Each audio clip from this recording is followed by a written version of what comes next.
lumaking salat sa yaman.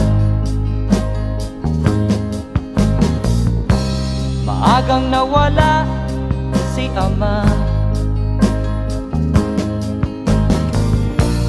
Ang ina ko na may mahina na,